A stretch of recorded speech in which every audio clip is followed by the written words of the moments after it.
Salut à tous! Ah, quel plaisir de vous retrouver les amis. Aujourd'hui, on se retrouve pour un épisode, et pas n'importe quel épisode, car c'est la Battle des fusils d'assaut 2. Et du coup, on part tout de suite pour voir qui c'est qui va gagner. Alors, d'après vous, qui va se retrouver en finale? Qui va gagner? Et bah c'est parti, on voit ça tout de suite.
Allez, on repart, on s'était arrêté la dernière fois, direction les quarts de finale, et notre premier duel va opposer le légendaire M4 contre le Scar, hein, le hamburger contre les frites.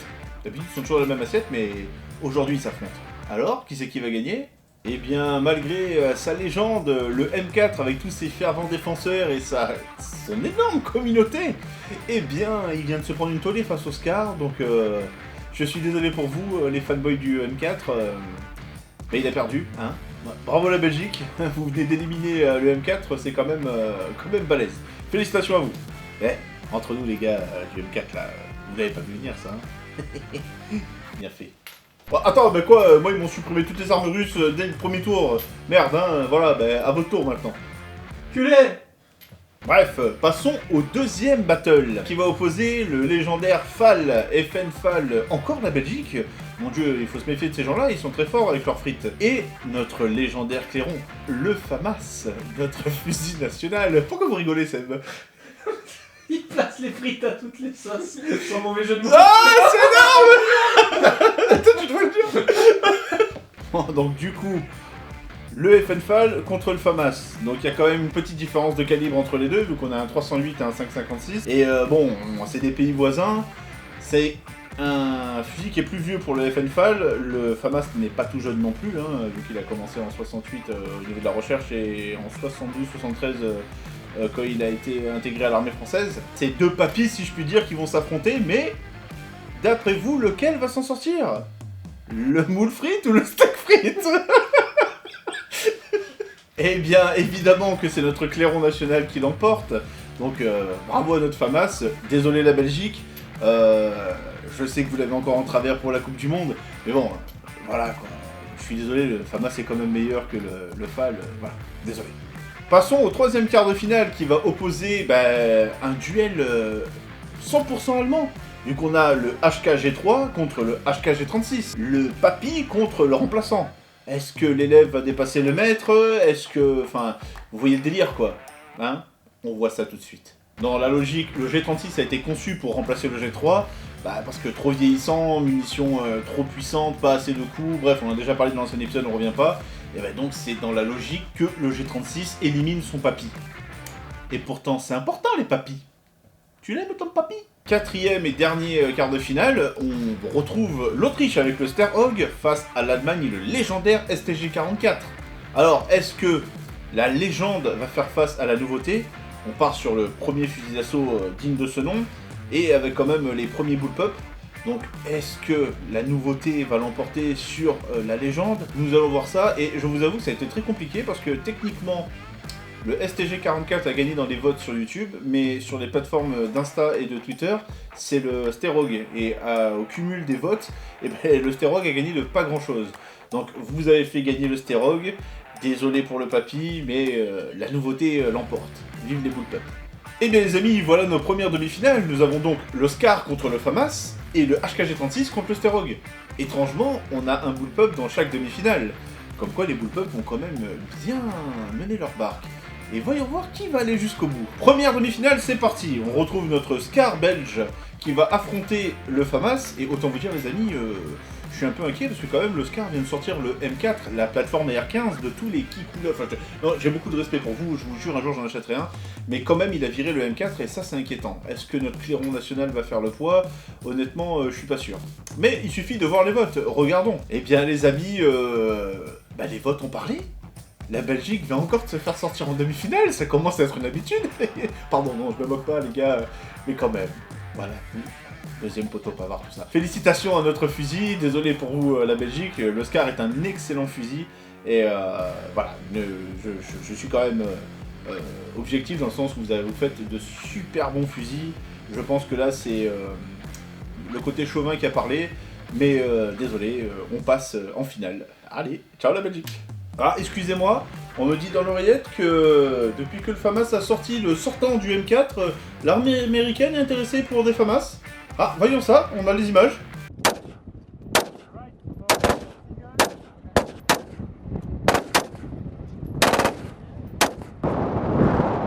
Là, même les Américains nous envient notre FAMAS national.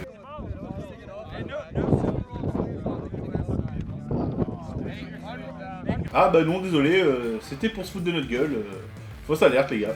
Et voilà donc la deuxième demi-finale qui va opposer le Sterog contre le HKG36. Est-ce que le HKG36 va venger la défaite de son papy, le STG44? Eh bien, nous allons voir. Mais attendez. STG44, G36, 44 moins 36, 8, 8ème lettre de l'alphabet. Putain, H, Hitler. Le G36, c'est un putain de fusil nazi. Mais putain, mais c'est... Mais ça va pas, pourquoi tu m'as frappé? Je sais pas, j'ai paniqué. Voilà. Bon bah du coup, oui, il a vengé son papy, et c'est le G36 qui élimine le Sterog, donc bon, on aura quand même un bullpup en finale avec le FAMAS, et le G36 qui arrive donc pour la finale, et nous voilà prêts pour cette finale FAMAS contre G36. Ah, attendez. Donc je disais, FAMAS contre G36, c'est parti. Bon, déjà, qu'est-ce qu'on peut constater là tout de suite? On peut voir que le bullpup face à un format classique, voilà, il n'y a pas photo, c'est carrément plus petit du fait du mécanisme bullpup. Bon après en gros si on veut se retrouver avec la même configuration pour le G36, on est obligé de rabattre la crosse pour avoir quelque chose de plus ou moins similaire en termes de taille quoi. C'est quand même, bon voilà, c'est pas, et encore, il est même pas, il est encore plus grand. Bon là ce G36 c'est dans sa configuration vraiment fusil d'assaut avec le canon long, il existe des versions G36C qui sont beaucoup plus courtes. Mais voilà, là, en termes de canon, pour comparer au FAMAS, on est obligé de partir sur un modèle comme ça. Et c'est vrai qu'en termes d'encombrement, c'est carrément plus encombrant qu'un FAMAS qui est carrément plus petit. Ça c'est clair et net. Par contre, il a certains avantages aussi. Déjà, bel avantage, il a une optique qui est déjà intégrée, que le FAMAS n'a pas. Il a 2 niveaux d'optique, et c'est quand même pratique pour prendre des visées qui sont un peu plus loin. C'est un avantage que moi, à mon sens, je trouve bien quand on doit faire du tir d'une certaine distance. C'est sûr que si on tire à 7 mètres, on s'en fout, mais même à 7 mètres, vous passez sur l'optique qui est toute petite. Voilà. Il propose 2 optiques en une, je trouve ça quand même formidable. C'est quand même une belle chose, les Allemands font des choses merveilleuses. Enfin, je crois. Bon, après sur le niveau esthétique, l'un comme l'autre, on retrouve de part et d'autre un bipied.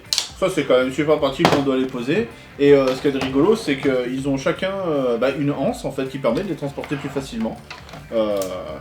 C'est pour le côté pratique, c'est sympa, avec le petit avantage pour le G36, c'est que la visée se fait à travers.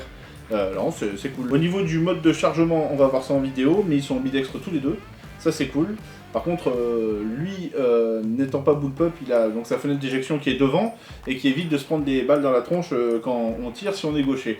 Par contre, notre petit FAMAS, c'est pas impossible, mais il faut démonter cette pièce qui est ici, et voilà, donc ça prend un certain temps. Si vous devez être dans un bâtiment et agir rapidement, et changer d'épaule pour changer de côté, si jamais vous devez faire feu, vous allez vous en souvenir.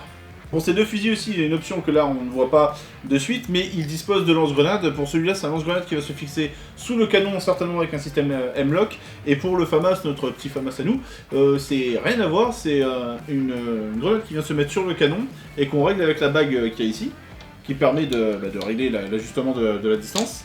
Et c'est quand même quelque chose d'assez violent, regardez ça. Bah non. Suffit de le tenir, hein. Ouais, but. Mais bon, je pense que quand même le mieux pour parler de ce dispositif, c'est de laisser parler quelqu'un qui est quand même pas mal connu dans le milieu et qui m'a permis d'utiliser sa vidéo. Donc je remercie Catchbutt pour cette explication. À toi Catchbutt. Le fusil lance-grenade. Figurez-vous que le FAMAS n'est pas seulement un fusil d'assaut, c'est également un fusil lance-grenade. Il y a deux façons de tirer les grenades à fusil avec le FAMAS, le tir en cloche et le tir tendu. Le tir en cloche. Voici la position pour le tir en cloche. On utilisait des cartouches de lancement spécialement conçues pour le tir de grenade. Elles étaient dépourvues de projectiles et ne contenaient que de la poudre afin de propulser la grenade. Pour viser, on utilisait cet organe, l'alidade de tir en cloche, qui une fois aligné horizontalement permettait de donner au FAMAS une inclinaison de 74 ou 45 degrés. Pour obtenir la distance de tir en mètres, on déplace la bague mobile sur l'écran gradué du canon. Il faut multiplier le chiffre du cran par 10 avec un angle de 74 degrés et par 20 avec un angle de 45 degrés. Bon, c'est un peu compliqué, donc je vais vous donner des exemples. Pour tirer une grenade à 80 mètres, tu mets le FAMAS à 74 degrés et tu utilises la graduation 8. Pour un tir à 220 mètres, tu mets le FAMAS à 45 degrés et tu utilises la graduation 11. Une fois la bague ajustée, on enfonce la grenade qui se cale sur la bague. On dégoupille, on tire, et hop, plus de communistes. Ce type de tir était rigolo car il transformait le soldat moyen en apprenti artilleur. Le tir tendu. Le tir tendu, c'était encore plus rigolo parce que là, on utilisait des grenades anti-véhicules qu'on tirait sur des épaves de chars. La visée se faisait grâce à l'alidade de tir tendu, ce petit dispositif dépliable présent sur la poignée garde-main. Cette alidade disposait de deux niveaux de hauteur correspondant à des distances de tir de 75 et 100 mètres. Un truc super flippant avec ce type de grenade, c'est que c'était des PAB, pièges à balles. Ça signifie que pour les lancer, on utilisait des vraies cartouches, et c'est l'énergie cinétique de la balle qui propulse la grenade en se calant dans le culot blindé. Le truc très amusant avec le tir tendu de grenade anti-véhicule, c'est qu'il y a un recul monstrueux. C'est pour ça qu'on adopte cette position de tir étrange qui permet d'absorber le recul si on s'y prend bien, comme ce soldat. Malheureusement, si on verrouille pas assez bien la position, on tombe sur le cul si on tire en position à genoux. Si on ne maîtrise pas le recul, l'arme peut vous échapper des mains, ou pire, vous fracturer le nez ou même vous éclater le front avec la poignée garde-main. Si en camp d'entraînement vous croisez un bidasse qui a deux traits rouges au niveau des sourcils, vous pouvez être certain qu'il a tiré au fusil lance-grenade récemment. Un grand merci à Catchbutt pour ses explications et pour cette vidéo, merci à toi. C'est bien beau tout ça, mais il va falloir quand même en choisir un et savoir lequel des deux va être le vainqueur, parce que objectivement c'est quand même de très bons fusils. Lui, il a été remplacé récemment par le HK416, mais depuis les années 70, c'est notre fusil national de l'armée, hein, qui équipait nos soldats. Et maintenant, le G36, lui, équipe la police française. D'ailleurs, vous pouvez voir ça tout de suite. Dans ces étuis, la dernière arme de la lutte antiterroriste. Des fusils d'assaut, armes de guerre, jusqu'ici réservées aux troupes d'élite. Cet après-midi, on va la passer avec ce HKG36KP, c'est un modèle spécial réservé pour la police. Première livraison pour les brigades anticriminalité et les gendarmes. Mais bon, vu qu'en France, on a quand même le principe d'égalité, on fait pas les choses à moitié. Regardez ça. On a appris ce soir donc quelque chose qu'on savait hier mais que nous a dit le procureur, donc on peut maintenant en parler, c'est qu'un fusil d'assaut a été volé dans le coffre d'une voiture de police hier. Coffre d'une voiture de police qui a été prise à partie par les manifestants. Ils ont ouvert le coffre de la voiture et ils sont partis avec un HK-G36. C'est la nouvelle arme que les policiers ont en dotation maintenant depuis les attentats à Paris. Ils équipent même de malfrats, vous voyez, c'est vraiment, on est très fort. Le G36 a eu quelques petits déboires aussi, des problèmes de chauffe apparemment. En Afghanistan, des soldats se seraient plaints. C'est quand même grave parce qu'ils annoncent quand même 50 cm d'écart à 6 mètres. À 6 mètres, vous imaginez c'est quand même chaud quoi. Donc j'imagine les distances d'engagement quand on tire sur un ennemi en théâtre d'opération tel que l'Afghanistan. Si à 6 mètres il y a 50 cm, quand le mec il est à 100 mètres, j'imagine même pas sur qui tu tires. Hein. Le pauvre mec qui avait rien demandé, qui est encore en train de labourer son champ, il s'en prend une.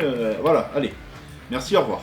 Bon, j'ai trouvé quand même un youtubeur qui faisait des tests de heat stress, comme ils disent. Donc il fait monter en température le canon pour voir s'il y a vraiment une incidence sur le tir. Et donc on peut constater que, quand même, je sais pas où ils sont allés chercher les 50 cm avec 6 mètres de distance, mais bon, enfin, je trouve ça abusé quand même pour un fusil comme ça. On parle de HK quand même, c'est une firme réputée. Et le seul souci où je me dis c'est peut-être possible, c'est que le canon est français. Donc du coup, c'est pas cool pour nous les gars. Et oui, rappelez-vous dans ma vidéo sur le HK70, les canons de chez HK, c'est Aubert et Duval, société française qui leur fabrique depuis 1970. Donc voilà, techniquement si c'est vrai, ça craint pour nous. J'ai entendu dire, alors là par contre j'ai pas de source officielle, c'est des soldats qui utilisaient le FAMAS qui ont dit que le FAMAS avait aussi des problèmes de chauffe, surtout sur le F1. En gros, quand vous tirez votre premier chargeur en full auto et que vous en engagez le deuxième sur la version F1, le chargeur ne s'engageait plus et le fusil ne voulait plus tirer.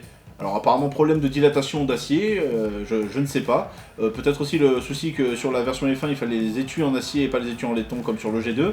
Donc voilà, j'attends votre retour si jamais vous, anciens militaires ou personnes qui ont utilisé le FAMAS, vous avez ce genre de problème, pour savoir si c'est vrai ou si c'est de la connerie.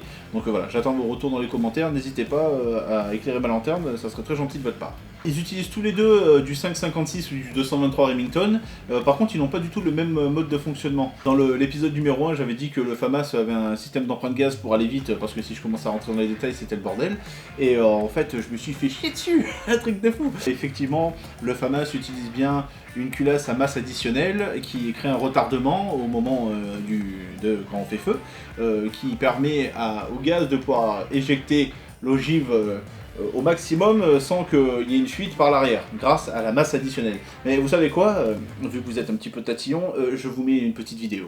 Alors, nous avons le canon avec la cartouche chambrée, la section du boîtier. Sur le boîtier, il y aura quelque part un coin d'appui. Bon allez, j'arrête de vous embêter. Sachez que quand même, si vous souhaitez en savoir plus, parce que ce qu'il dit est quand même très intéressant, je vous mets le lien en description de sa vidéo. Mais bon, voilà, oui, effectivement, c'est une masse additionnelle, pas une empreinte gaz, bien qu'il y ait un empreinte gaz à chaque fois, vu que c'est les gaz qui font reculer. Donc voilà. L'incident est clos. Bon, après, dans la culture pop, pour le FAMAS, on le retrouve, par exemple, dans un OAV de Nicky Larson, ou le méchant, hein, FAMAS. Et plus récemment, c'est dans Snowpiercer, la série sur Netflix, où on peut le voir au début de l'embarquement du train. Et bon, le G36, lui, il est quand même, étant toujours en activité, à la différence du FAMAS, déjà on le retrouve donc dans la police française, comme je vous ai dit, mais aussi dans l'armée espagnole. Je sais pas si vous avez vu La Casa des Papel, et il y a un épisode où le méchant est dans un couloir, tous les mecs ont un G36, et personne ne le touche. Donc ce genre de truc, ça m'énerve un peu. Mais voilà, il est quand même présent aussi dans Old Guard, qui est aussi sur Netflix, qui est un film avec... comment elle s'appelle, là, celle qui joue dans Fury Road, là. Ah oui, Charlize Theron. Donc Old Guard, où ils ont un panel justement de tout ce qui est HK, ils ont G36, HK416 et MP7, si je dis pas de bêtises. Donc voilà, c'est vrai que dans les cultures pop, celui-là est peut-être un peu plus représenté, dans les jeux vidéo aussi. Quoique dans les jeux vidéo, le FAMAS aussi, dans les derniers Call of... on les retrouve tous les deux. C'est quand même des armes qui sont très vues et qui sont très présentes dans la culture pop, que ce soit dans les jeux vidéo ou le cinéma. Rien qu'à leur forme, on les reconnaît de suite. Bon, bah avec tout ça, il va falloir quand même choisir lequel on va prendre, lequel va remporter la finale de ces battles de fusils d'assaut, après avoir éliminé autant de fusils qui étaient très bons, hein, des fusils russes, hein, qui avaient toutes leurs chances et leur place d'être en finale, et qui ont même pas passé le premier tour. Vous me décevez, sérieux. Je vous sens un petit peu sceptique, donc je me suis dit avec Seb, le mieux c'est qu'on les laisse se démerder vraiment l'un contre l'autre et qu'on voit vraiment qui est le meilleur. Eh bien bonjour mon cher Seb. Eh bien bonjour mon cher Gardio, aujourd'hui nous nous retrouvons pour un combat qui s'annonce exceptionnel et qui sent la poudre. Ah oui, c'est un combat qui va être difficile entre un fusil allemand de la firme HK et notre bon vieux FAMAS national, ça va être assez tendu. Mais qui va l'emporter? Chacun des deux fusils ont leurs qualités, leurs défauts, c'est quelque chose d'assez serré et nous allons voir ça tout de suite je présume. Eh bien regardons. Preview.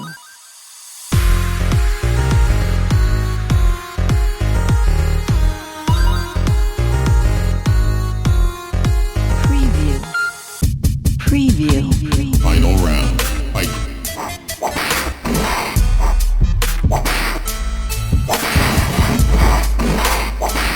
Preview.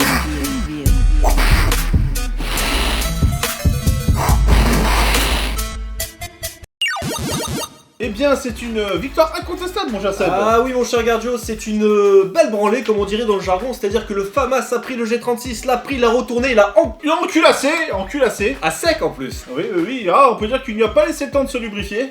Ah non, il a pas eu le temps de mettre l'huile dans les rouages, si vous voyez ce que je veux dire. Mais bon, en tout cas, notons quand même que c'est une belle victoire française, Cocorico. Cocorico, ça fait du bien de voir un peu de patriotisme, donc merci à vous et pour vos votes. Soyons fiers du résultat, les amis. Et félicitations Cocorico, c'est bien notre FAMAS à nous qui l'a emporté. Eh ouais, en même temps on est chauvin, on n'allait pas laisser un Allemand l'emporter face à nous, hein, quand même, faut pas déconner. Mais honnêtement, est-ce que c'était le meilleur fusil? Je ne sais pas, mais bon, voilà, ça fait quand même plaisir de voir qu'il y a encore un peu de patriotisme aujourd'hui et que notre fusil national l'emporte.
Eh bien les amis, cet épisode touche à sa fin. Ça a été un plaisir de vous retrouver pour cette finale des battles de fusil d'assaut.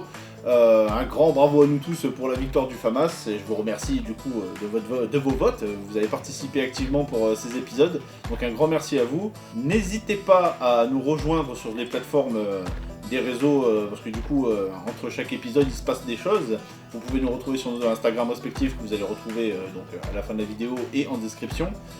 Et surtout n'hésitez pas à venir aussi sur le Discord où vous pouvez venir papoter directement avec nous, avec toute l'équipe, que ce soit sur le Discord de Algardio ou le Discord de Toujours Plus. N'hésitez pas aussi à vous abonner, et ça c'est très important, aux chaînes Twitch. On est en train de monter nos Twitch respectifs sur Algardio et Toujours Plus, où il y a des épisodes qui sont plutôt cool, dans des domaines plutôt sympas, que je vous laisserai découvrir.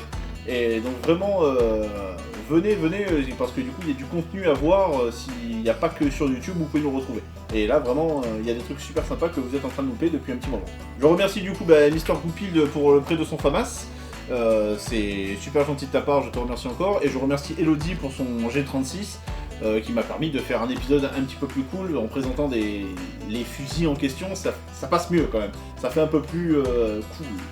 Et on se retrouve très vite les amis avec un futur épisode qui va parler de l'histoire des fusils à pompe. A très vite les amis, des bisous et n'oubliez pas, la sécurité avant tout. Ciao. Ramenez le FAMAS à la maison. Allez les gars, allez. Après le battle il est champion. Allez les gars, allez. Ramenez le FAMAS à la maison. Allez les gars, allez. On le surnomme le clairon. Allez, il contrôle le terrain. Yes, notre plan n'a pas fonctionné, Igor. T'y prends, Ivan. Mais ne perdons pas espoir, camarade. Aucune arme soviétique s'est retrouvée sur le podium. Les armes soviétiques, c'est chiens des capitalistes. Nous reviendrons. Encore plus fort. Que la mère patrie soit avec vous. Spasibo, mi brat. Давай.